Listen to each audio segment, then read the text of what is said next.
Hello दोस्तों, नमस्ते। लक्ष्य अकाडमी के यूट्यूब चैनल में आप सभी का स्वागत है।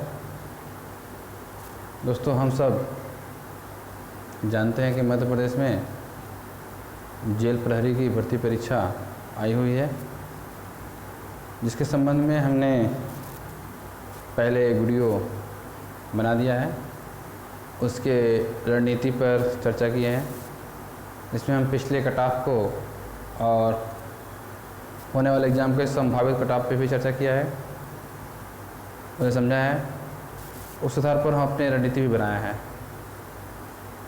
आगे दोस्तों उसी को ध्यान में रखते हुए हम गणित विषय से एक अध्याय लाभ हानि को उठाया है, जिसमें हम प्रश्न सॉल्व कर रहे हैं, जिसमें हमने 3 वीडियो पहले ही बना चुके हैं। आज हमारा यह चौथा वीडियो होगा। दोस्तों, हम आपके सुविधा को देखते हुए पहले से ही प्रश्न को बोर्ड पे लिख लिए हैं, ताकि समय की बचत हो सके और हम आसान से ट्रिक के माध्यम से प्रश्न को जल्दी समझ सकें। दोस्तों, तो अगर आज के भाग को समझना है तो आपको पहले हमारे लाभ हानि के 3 भाग को और देखना चाहिए, तो आज के वीडियो को समझने में थोड़ी सहूलियत होगी। ठीक है दोस्तों, हम प्रश्न को शुरू करते हैं।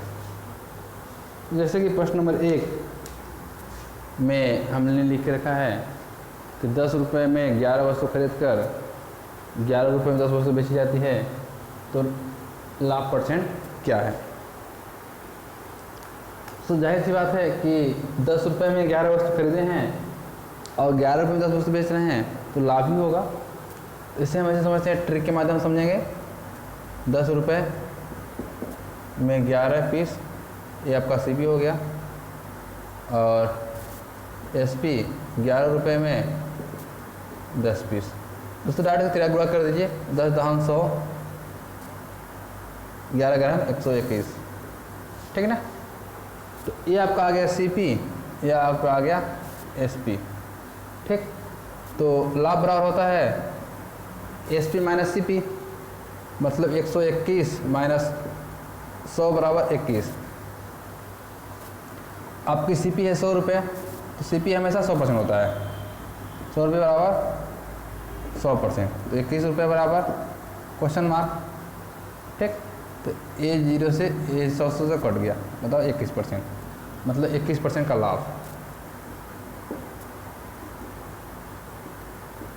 आपका आंसर हो गया, लाभ आपका आंसर हो गया। दोस्तों, अगला प्रश्न है, एक दुकानदार 2 रेडियो सेट 100 रुपये की दर से बेची। एक रेडियो पर 10% का लाभ तथा दूसरे पर 10% की हानि होती है, तो दुकानदार को कुल व्यापार में कितने % का लाभ या हानि हुआ।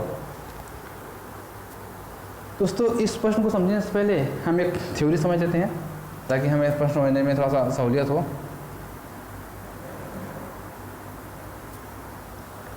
दोस्तों, जब कभी भी 2 वस्तु को एक ही विक्रय मूल्य पर बेच रहे हैं, जब कभी 2 वस्तु को एक ही विक्रय मूल्य पर बेच रहे हैं, तो एक हम ट्रिक बताने वाले हैं, उस ट्रिक को अप्लाई कीजिएगा, ठीक। इतना ध्यान रखें कि जब कभी 2 वस्तु को एक ही विक्रय मूल्य पे बेचेंगे, तब ये हमारा नियम लागू होगा, ठीक। इसमें एक पर लाभ हो रहा है, एक पर हानि हो रहा है। लाभ मतलब प्लस, जाहिर सी बात है, लाभ बराबर प्लस, हानि बराबर माइनस, ठीक।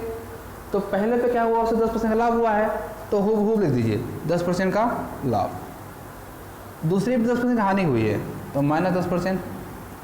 यहाँ प्लस, यहाँ माइनस, प्लस माइनस माइनस होता है माइनस, और ऊपर 10 गुणे 10 बटे 100। A0 से A0 से कट गया, यहाँ से 10 में से 10 घटा दिया, 0 आ गया, यहाँ माइनस बचा 1, मतलब 1% की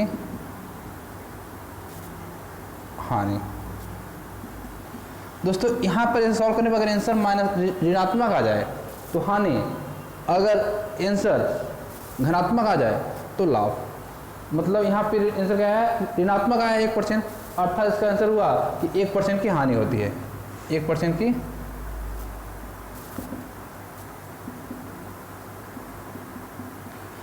अगर ये आंसर धनात्मक आता तो इसमें लाभ होता, इसमें आंसर ऋणात्मक आया मतलब 1% की हानि हो गई।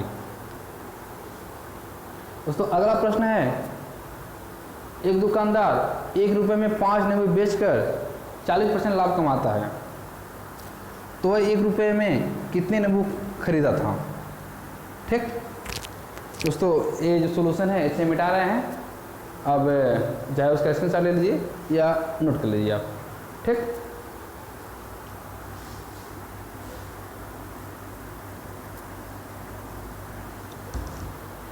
प्रश्न नंबर 3, 1 रुपये में 1 नींबू बेचकर 40% का लाभ कमाता है, तो 1 रुपये में कितना नींबू खरीदा था। ठीक, अगर हम सीपी की बात करें, इसका पहले बिक्री एसपी की बात कर ले हम, 1 नींबू कितने के बेचा था, एसपी बराबर 1 रुपये में 5 बेचा था, 5 बेचा था ना। ठीक, उसका 1 पीस कितने का पड़ा, 1 पीस पड़ गया दोस्तों 1/5। ठीक, 1 पीस पड़ा, 1 रुपये में 5 ने बेचा 1 पीस, और ये आपका कितना होगा, 40% लाभ कमाया है। तो लाभ होता है दोस्तों सीपी जितना अधिक होता होगा, मतलब 100% प्लस 40 बराबर 140 है ना। अगर हम एसपी की सीपी पूछ रहा है, मतलब क्रय पूछ रहा है, तो 1 रुपये में हम x पीस खरीद रहे हैं, तो सीपी क्या हो जाएगा आपका 1/x, और ये हमेशा 100% होता है कि नहीं। तो इसे हम सेट करते हैं, 1/5 बराबर 140, तो 1/x बराबर क्वेश्चन मार्क, उससे सूत्र दिया गुणा कर डायरेक्ट, और कुछ नहीं करना है। सॉरी यहाँ पे 100 होगा ना, यहाँ पे 100% है ना। A0 0 1 कट गया, यहाँ पे कितना आया 5, यहाँ पे कितना आया 7। इसलिए गुणा करें 1/5 गुणे 5 और 1/x गुणे 7। तो दोस्तों ये 5 से 5 कितने लोग हैं, यहाँ बचा 1, यहाँ कितना बचा x 7/x, यहाँ फिर 3 गुणा हो जाएगा x बराबर 7, मतलब 7 पीस। 1 रुपये में 7 पीस खरीद के 1 रुपये में 5 पीस बेचेगा तो 40% का लाभ होगा। इस प्रश्न का ये है, मतलब 1 रुपये में 7 पीस 7 नींबू खरीदा था, ये आपका क्रय मूल्य हो गया प्रश्न का आंसर। ठीक, अब इसे मिटा रहे हैं, इसे आप नोट कर लीजिए जल्दी से, 1 सेकंड टाइम देते हैं। ठीक है, स्क्रीनशॉट ले लीजिएगा, नोट कर लीजिएगा। चलिए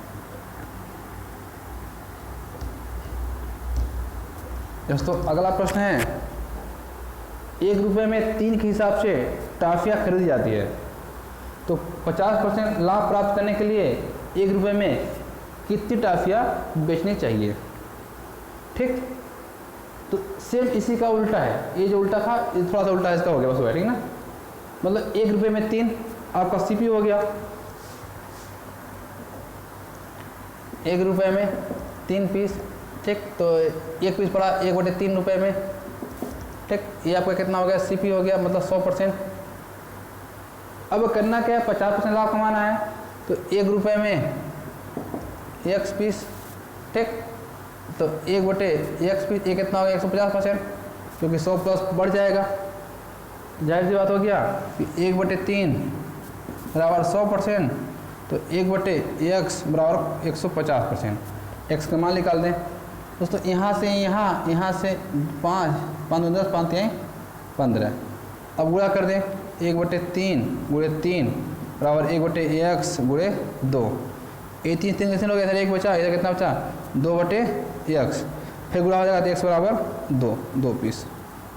ये आपका आंसर आ गया, मतलब 1 रुपये में 2 पीस खरीदा होगा वो, तो उसे 1 रुपये में 2 पीस बेचे तो उसे लाभ होगा।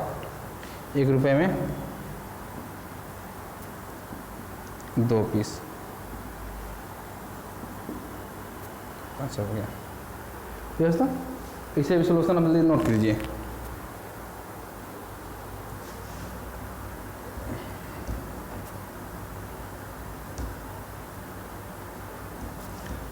अगला प्रश्न दोस्तों, और मेरा अंतिम प्रश्न है, 40 रुपये में 45 आम बेचने से 20% की हानि होती है, तो 24 रुपये में कितना आम बेचनी चाहिए कि 20% का लाभ हो। ठीक है दोस्तों, हम 40 रुपये में 45 आम बेचें तो 20% की हानि होती है, मतलब 40 रुपये हमें कितना प्राप्त हुआ, 80% प्राप्त हुआ, है ना। अगर 45 आम हम 40 रुपये बेच रहे हैं तो हमें 20% की हानि हो रही है, मतलब मुझे 40 रुपये में प्राप्त हुआ, कितना प्राप्त हुआ, 40 रुपये। ये हमको हानि हुआ, और ये कितना परसेंट है 40 रुपये मेरा, 80% है ना, 80% है। और हमें चाहिए कितना, एक 20% लाभ चाहिए, अर्थात 120 चाहिए, मतलब 40 बराबर 80%, तो 120 बराबर क्वेश्चन मार्क आ गया ना, तो हमें लाभ हो जाएगा। ये 0 0 कट गया, यहाँ 2, यहाँ 3, एक कट जाएगा, यहाँ 20 आ गया, मतलब 20 तिहाई 60। अर्थात ये हुआ कि हम 60 रुपये में 45 आम बेचें तो 20% का लाभ होगा,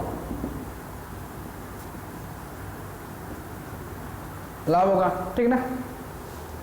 अब बोल रहा है कि हम 24 आम कितने रुपए में बेचें, सॉरी 24 रुपये में कितने आम बेचें, तो जाहिर सी बात है 60 रुपये में 45, तो 24 रुपये में क्वेश्चन मार्क डाइट कर जाएगा, काट दीजिए 30, यहाँ कितना आएगा 12, यहाँ 6, यहाँ 15 और कटेगा, 3 से कट रहा है, 3 दूनी 6, 5 तिहाई 15, एक कटेगा, 5 एकम 5, 9 बचे 45, यहाँ 2 आ गया, मतलब 9 दूनी 18, अर्थात 18 आम। 24 रुपये में हमें 18 आम बेचने चाहिए, है मेरा आंसर। ठीक दोस्तों, आज के दोस्तों इतना ही, फिर हम मिलेंगे कुछ और टॉपिक से।